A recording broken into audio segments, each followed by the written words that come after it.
ସୁଜି ରେ ତିଆରି ପୁରା ସଫ୍ଟ ଆଉ ମୁଲାୟମ ସ୍ପଞ୍ଜି କେକ୍ ଛେନା କେକ୍ ଠାରୁ ବି କମ୍ ଲାଗିବନି। ଖାସ୍ କଥା କ'ଣ ଜାଣିଛନ୍ତି? ଆଜିର କେକ୍ଟା ବିନା ଓଭେନ୍, ବିନା ଅଣ୍ଡା, ବିନା ମଇଦା ଆଉ ବିନା ଇନୋ, ବିନା ବେକିଂ ପାଉଡରରେ ବନାହବ। ପୁରା ସୁପର ସଫ୍ଟ ବନିବ, ସ୍ପଞ୍ଜି ବନିବ ଆଉ ଛେନା କେକ୍ ଠାରୁ ବି କମ୍ ଲାଗିବନି। ସ୍ୱାଦ ଏମିତି ବନିବ। ମୁଁ ଏତିକି ଗ୍ୟାରେଣ୍ଟି ଦେବି, ଯଦି ଆପଣମାନେ ପ୍ରଥମ ଥର ବି କେକ୍ ବନାଉଛନ୍ତି ଆପଣଙ୍କ କେକ୍ ପୁରା ପରଫେକ୍ଟ ରହିବ। ସଠିକ୍ ମେଜରମେଣ୍ଟ ସହିତ ଆପଣମାନଙ୍କୁ ବତେଇବି। ଭିଡ଼ିଓକୁ ସମ୍ପୂର୍ଣ୍ଣ ଦେଖନ୍ତୁ। ଦେଖି ସାରିଲା ପରେ ଯଦି ପସନ୍ଦ ଆସେ ପ୍ଲିଜ୍ ଛୋଟ ଗୋଟେ ଲାଇକ୍ ସହିତ କମେଣ୍ଟ ସେୟାର କରିବେ। ଚ୍ୟାନେଲରେ ନୂଆ ଥିଲେ ଚ୍ୟାନେଲକୁ ସବସ୍କ୍ରାଇବ୍ କରିନେବେ। ଆଉ ଯଦି ଫେସବୁକ୍ ପେଜରେ ଦେଖୁଛନ୍ତି ପ୍ଲିଜ୍ ଫେସବୁକ୍ ପେଜକୁ ମଧ୍ୟ ଫଲୋ କରିନେବେ। ଛେନାଠାରୁ ନରମ ସ୍ପଞ୍ଜି ମୁଲାୟମ କେକ୍ ବନେଇବା ପାଇଁ ମୁଁ ଏଠି ଗୋଟେ ଗିନା ସୁଜି ନେଇଛି। ନର୍ମାଲ ଯେଉଁ ସୁଜି ଆମେ ବନାନ୍ତି ଉପମା, ସେଇ ସୁଜି ହିଁ ନେବା। ଏଇ ଗୋଟେ ଗିନା ସୁଜିରେ ଆପଣଙ୍କର କେକ୍ ପୁରା ଏତେ ବଡ଼ ବନିବ, ପୁରା ପରଫେକ୍ଟ ବନିବ। ପ୍ରଥମେ ମିକ୍ସି ଜାରରେ ସୁଜିକି ଆଡ଼୍ କରିବା। ଆଉ ଭଲ ଫ୍ଲେଭର ପାଇଁ ମୁଁ ଏଇଠି 4-5ଟା ଗୁଜୁରାତି ନେଇଛି। ତାର ଚୋପାକୁ ବାହାର କରିନେବା, କେବଳ ମଞ୍ଜିକି ଆଡ଼୍ କରିବା। ଏଇଠି ଯେତିକି ସୁଜି ନେଲେ ତାର ଅଧା ନେବା ଚିନି। ଏଇ ଚିନିଟା ଏତିକି ଦେବା, ଆମର ସୁଜି କେକ୍ଟା ପୁରା ପରଫେକ୍ଟ ବନିବ। ମିଠା ପୁରା ଟେଷ୍ଟ ବାଲାନ୍ସ ରହିବ। ଅଧିକ ମିଠା ହେବନି କି କମ୍ ମିଠା ବି ହେବନି। ଏଇଠି ସୁଜିକି ଦେଇ ସାରିଲା ପରେ ଗୋଟେ ମିକ୍ସି ଜାରରେ ତାକୁ ଗ୍ରାଇଣ୍ଡିଙ୍ଗ କରି ନେଇ ଆସିଛି।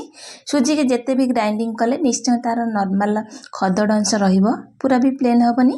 ଆକୁ ଗୋଟେ ପାତ୍ରକୁ ଆମେ ଢାଳି ନେବା। ଏଇଠି ସୁଜିକି ମୁଁ ଢାଳିକି ନେଇ ଆସିଲି। ଆଉ ସୁଜିରେ ଟିକେ ଗେଟା ବାନ୍ଧି ଯାଇଛି ବା ବାଇଣ୍ଡିଙ୍ଗ ହେଇଯାଇଛି, ତାକୁ ପ୍ରଥମେ ଗୁଣ୍ଡ କରିନେବା। ଏଇଠି ଗୋଟେ ଗିନା ସୁଜି ନେଇଥିଲି, ଅଧା ଗିନା ନେଇଥିଲି ଚିନି। ସେଇ ମେଜରମେଣ୍ଟରେ ଆମେ କ୍ଷୀର ଆଡ଼୍ କରିବା। ଯଦି ଆପଣମାନଙ୍କ ପାଖରେ କ୍ଷୀର ଅଛି ଆଡ଼୍ କରିପାରିବେ। ମୁଁ ଏଇଠି ନର୍ମାଲ ଉଷୁମ ପାଣିରେ 4 ବଡ଼ ଚାମଚ ଅମୁଲ ପକେଇକି ଗୋଳେଇ ନେଇଛି, ଯେହେତୁ ମୋ ପାଖରେ କ୍ଷୀର ନଥିଲା। ୟାକୁ ଦେଇଦେବା। ଆଉ ଅଳ୍ପ ଅଳ୍ପ କି କ୍ଷୀରକୁ ଦେବା, ଏକା ସାଥିରେ ଦେବାନି। ମେଜରମେଣ୍ଟକୁ ଧ୍ୟାନ ରଖିବେ କେତିକି କ୍ଷୀର ଆମେ ଆଡ଼୍ କରିବା। ତାପରେ ଦେଇ ସାରିଲା ପରେ ତାକୁ ଭଲସେ ଆମେ ଗୋଳେଇ ନେବା। ଯଦି ବି ବାହାରୁ କେକ୍ କିଣିକି ଖାଉଛନ୍ତି, ଥରେ ମୋ ପ୍ରୋସେସରେ ଘରେ କେକ୍ ବନାନ୍ତୁ। ମୁଁ ଗ୍ୟାରେଣ୍ଟି ଦେଉଛି ଆଜି ପରଠାରୁ ଆପଣମାନେ ବାହାରୁ ବିଲକୁଲ ବି କେକ୍ କିଣିବେନି। ଘରେ ଯେତେବେଳେ ବି କେକ୍ ଖାଇବାକୁ ଇଚ୍ଛା ହେବ, ଏମିତି ବନେଇକି ବହୁତ ଦିନ ପର୍ଯ୍ୟନ୍ତ ରଖିକିରି ଖାଇପାରିବେ। ୟାକୁ ଗୋଳେଇ ଦେବା, ୟାକୁ କଭର ଦେବା ଆଉ ସେପଟେ ସାଇଡ଼୍ କରିନେବା। ଯେଉଁଥିରେ ଆମେ କେକ୍ ବେକ୍ କରିବା। ଏଇଠି ଗୋଟେ ଷ୍ଟାଣ୍ଡ ରଖିଛି, କଡ଼େଇରେ କିଛି ଲୁଣ ଦେଇଦେଇଛି। ଷ୍ଟାଣ୍ଡ ଥୋଇବା, କଭର ଦେବା ଆଉ ପ୍ରିହିଟ୍ ହେବା ପାଇଁ ଗ୍ୟାସରେ ଅନ୍ କରିକି ସେପଟେ ରଖିନେବା। ଏଇଠି କଡ଼େଇ ଆମର ରେଡ଼ି କେକ୍ ପାଇଁ। ଏପଟେ ଆମେ କ'ଣ କରିବା, କିଛି ଟୁଟି ଫୁଟିରେ 2 ଚାମଚ ଥିଲା ବଳେଇକିରି ମୁଁ ତା ଦେହରେ 1 ଚାମଚ ଅଟା ଚୁନାକୁ ଦେଇକି ଗୋଳେଇକି ସାଇଡ଼୍ କରିନେଲି। ଏଠି ଗୋଟେ ଯେଉଁଥିରେ ଆମେ କେକ୍ ବେକ୍ କରିବା, ସେଇଥିରେ ଅଳ୍ପ କିଛି ମୁଁ ଦେଇଦେଉଛି ତେଲ ବ୍ରସ୍ କରି ନେଇଛି। ତାପରେ 1 ଚାମଚ ଖଣ୍ଡେ ଅଟାକୁ ଦେଇଦେବା। ଆପଣ ଚାହିଁଲେ ମଇଦା ଦେଇପାରିବେ, ନାଇଁ ତ ବଟର ପେପର ଯଦି ଅଛି ଆପଣମାନେ ବଟର ପେପର ତାରି ସାଇଜରେ କାଟିକି ପକାଇ ପାରିବେ। ମୋ ପାଖରେ ବଟର ପେପର ନାହିଁ, ଆପଣମାନଙ୍କ ପାଖରେ ଯଦି ଅଛି ପକାଇବେ। ଯେଉଁମାନଙ୍କ ପାଖରେ ବଟର ପେପର ନାହିଁ, ବେକିଂ ପାଉଡ଼ର ନାହିଁ, ଇନୋ ନାହିଁ, ଆପଣମାନଙ୍କ ପାଇଁକି ଆଜିର କେକ୍ ପୁରା ପରଫେକ୍ଟ ରହିବ। ୟାକୁ ଦେଇକିରି ଚାରିଆଡ଼କୁ ଟିକେ ସ୍ପ୍ରେଡ଼୍ କରିନେବା, ଯେଉଁଥିପାଇଁ କି ଅଟା ଚୁନା ରହିଯିବ ଲାଗିକିରି ଆମର କେକ୍ଟା ଅତି ସହଜରେ ବାହାରିଯିବ। ଏଠି କିଛି ଡ୍ରାଇ ଫ୍ରୁଟ୍ସ ନେବା, ତା ସହିତ ମୁଁ କିଛି ଚେରି ନେଇଛି, ଯେଉଁଥିପାଇଁ କି ମାନେ ଆମର କେକ୍ଟା ପୁରା କଲରଫୁଲ୍ ଲାଗିବ, ପିଲାଙ୍କୁ ବି ଆଗ୍ରହ ଆସିବ। ଆପଣମାନଙ୍କ ପାଖରେ ଯଦି କିଛି ଡ୍ରାଇ ଫ୍ରୁଟ୍ସ ନାହିଁ, ନର୍ମାଲି ଏମିତି ବନେଇ ପାରିବେ। ନାଇଁ ତ କିଛି ଡ୍ରାଇ ଫ୍ରୁଟ୍ସ ଦେଲେ ବହୁତ ବଢ଼ିଆ ଲାଗିବ ଖାଇବା ପାଇଁ ଆଉ ଦେଖିବା ପାଇଁ। ଏଇଠି କିଛି ଡ୍ରାଇ ଫ୍ରୁଟ୍ସ ସହିତ କାଜୁ ଆଉ ମୁଁ ଖିସମିସଟା ସ୍କିପ୍ କରିନେବି, କାହିଁକିନା ମୋ ପୁଅର ପସନ୍ଦ ନାହିଁ, ମନା କଲା। ମୁଁ ତାକୁ ପକାଇବିନି, କେବଳ ଏତିକି ହିଁ ଡ୍ରାଇ ଫ୍ରୁଟ୍ସ କାଟିକିରି ପକାଇବା। ଏଇଠି ଆମର ସବୁ ଡ୍ରାଇ ଫ୍ରୁଟ୍ସ କାଟିଦେଲି, କେବଳ ଖିସମିସକୁ ପକାଇବିନି। ପୁଅ ଯେହେତୁ ଖାଇବାକୁ ପସନ୍ଦ କରେନି, ତାକୁ କାଢ଼ି ନେଲି। ଏଇଠି ଆମେ ଯେଉଁ ସୁଜିକି ଘୋଡ଼େଇକି ରଖିଥିଲେ, ଏଇଠି ଅଧଘଣ୍ଟା ହେଇଗଲାଣି। ଆଉ ବଢ଼ିଆ ସେ ପାଣିକି ସୋକ୍ କରି ନେଇଛି, ମାନେ ଅମୁଲ ପାଉଡ଼ର ଯେଉଁ ଆମେ ଗୁଣ୍ଡ କରିକି ଅମୁଲକୁ ପାଣିରେ ଗୋଳେଇକି ଦେଇଥିଲେ, ସେ ବଢ଼ିଆ ସୋକ୍ କରିଛି ଆଉ ବଢ଼ିଆ ସେ ବତୁରି ଯାଇଛି। ଏବେ ସେଇ ମିକ୍ସି ଜାରରେ ତାକୁ ଆଡ଼୍ କରିନେବା। ଏଥର ଅଲଗା ଜିନିଷ କିଛି ମିଶାଇବା, ଯେଉଁଥିପାଇଁ କି ଆମର କେକ୍ଟା ପୁରା ଫ୍ଲଫି ବନିବ, ସ୍ପଞ୍ଜି ବନିବ।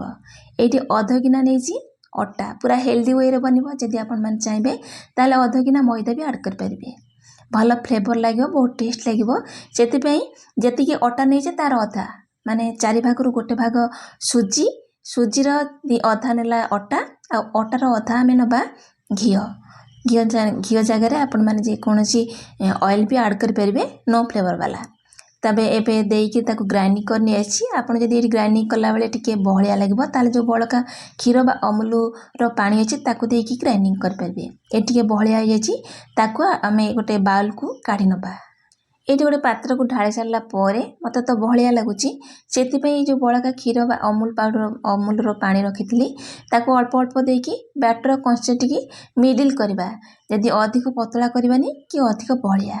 ଏଇଠି ମୁଁ ଗୋଳେଇ ସାରିଲା ପରେ ଆପଣମାନଙ୍କୁ ଦେଖେଇବି କେତିକି ଆମର ଅମୁଲ ପାଣିଟା ବଳିଲା ଆଉ କେତିକି ଆମେ ଆଡ଼୍ କଲେ। ଏଇଠି ଅଳ୍ପ ଅଳ୍ପ କରି ମୁଁ ଦେଇକି କନସିଷ୍ଟେନ୍ସି ଏମିତି ହିଁ ରଖିଛି, ଅଧିକ ପତଳା କରିବାନି କି ଅଧିକ ବହଳା କରିବାନି। ଏଠି ଗୋଳେଇ ସାରିଲା ପରେ ଆମର ଏତିକି କ୍ଷୀର ବଳି ପଡ଼ିଛି, ତାକୁ ଆମେ ସାଇଡ଼୍ କରିନେବା। ଆମେ କେକ୍କୁ ବିନା ଇନୋ ବିନା ବେକିଂ ପାଉଡ଼ରରେ ବେକ୍ କରିବା। ଏଇଠି ଯେଉଁ ଟୁଟି ଫୁଟିକି ଆମେ ଗୋଳେଇକି ରଖିଥିଲେ ତାକୁ ଆଡ଼୍ କରିନେବା, ଯାହାଫଳରେ ଆମେ ଟୁଟି ଫୁଟିକିରେ ଦେଇ ଦେଇଛେ ଅଟା ଚୁନା, ଯେଉଁଥିପାଇଁ କି ଆମର ସବୁଗୁଡ଼ାକ ବଢ଼ିଆ ଭାବରେ ସ୍ପ୍ରେଡ୍ ହେବ ଚାରିଆଡ଼କୁ, ଆଉ ଗୋଟେ ଜାଗାରେ ବିଣ୍ଡା ହେଇକି ରହିବନି, କେକ୍ଟା କଲରଫୁଲ୍ ଲାଗିବ ଦେଖିବା ପାଇଁ। ତାପରେ ଗୋଟେ ବଡ଼ ଚାମଚ ଦେଇଦେବା ଖାଇବା ସୋଡ଼ା, ଆମେ ନର୍ମାଲି ଯେଉଁ ପକୁଡ଼ି ବନାନ୍ତି ସେଇ ସୋଡ଼ାକୁ ଆଡ଼୍ କରିବା। ଆଉ ଟିକେ ଆକ୍ଟିଭେଟ୍ କରିବା ପାଇଁ ଆମେ 1-2 ବୁନ୍ଦା ଖଣ୍ଡେ ପକାଇବା ଲେମ୍ବୁ ରସ, ଆପଣ ଚାହିଁଲେ ଭିନେଗାର ପକାଇ ପାରିବେ।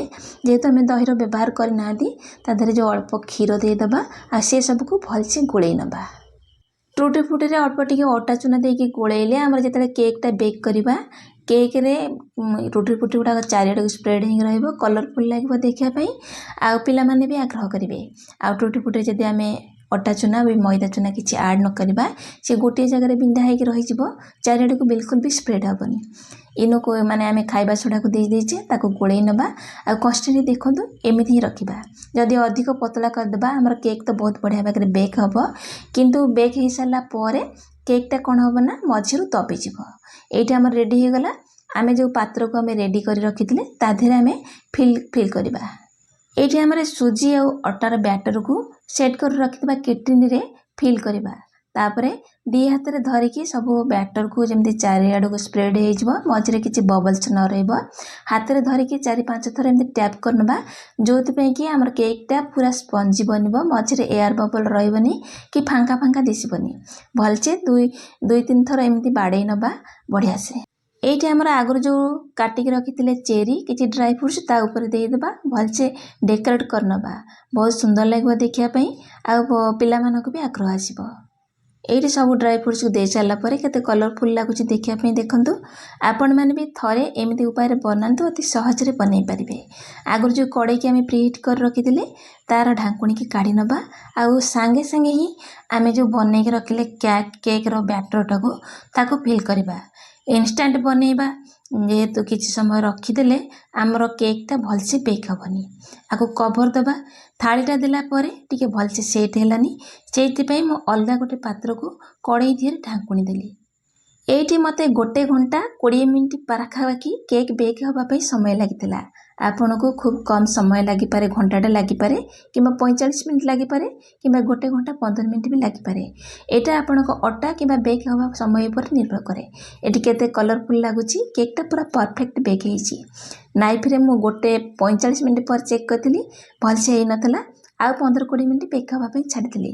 ଆଉ ଛୁରୀ ସାହାଯ୍ୟରେ ମୁଁ ନାଇଫ୍ରେ ଇନସର୍ଟ କଲା ପରେ ଦେଖନ୍ତୁ କେକ୍ଟା ବିଲକୁଲ ବି ଲାଗୁନି, ବଢ଼ିଆସେ ସେଟ୍ ହେଇଯାଇଛି। ଆକୁ ଥଣ୍ଡା କରିନେବା 1 ଘଣ୍ଟା, ତାପରେ ଆମେ ତାକୁ ଡିମୋଲ୍ଡ କରିବା। ଏଇଠି ମୁଁ କେକ୍ କାଟୁଛି, ଆପଣ କେକ୍କୁ ଦେଖିକି ଜାଣିପାରିବେ ଏ କେତେ ବଢ଼ିଆ ନରମ ବନିଛି, ସ୍ପଞ୍ଜି ବନିଛି, ଆଉ ବହୁତ ବଢ଼ିଆ ଲାଗୁଛି ଦେଖିବା ପାଇଁ। ଆପଣମାନେ ବି ଥରେ ମୋ ପ୍ରୋସେସ୍ରେ ସୁଜି କେକ୍ ଘରେ ବନାନ୍ତୁ। ଆଜିର ରେସିପି ଆପଣମାନଙ୍କୁ କେମିତି ଲାଗିଲା କମେଣ୍ଟ ସେକ୍ସନରେ ସିଓର ଜଣାଇବେ। ପୁଣି ଆସିବି ଗୋଟେ ନୂଆ ରେସିପି ସହିତ, ସେ ପର୍ଯ୍ୟନ୍ତ ରହୁଛି। ନମସ୍କାର, ବାଏ, ଜୟ ଜଗନ୍ନାଥ।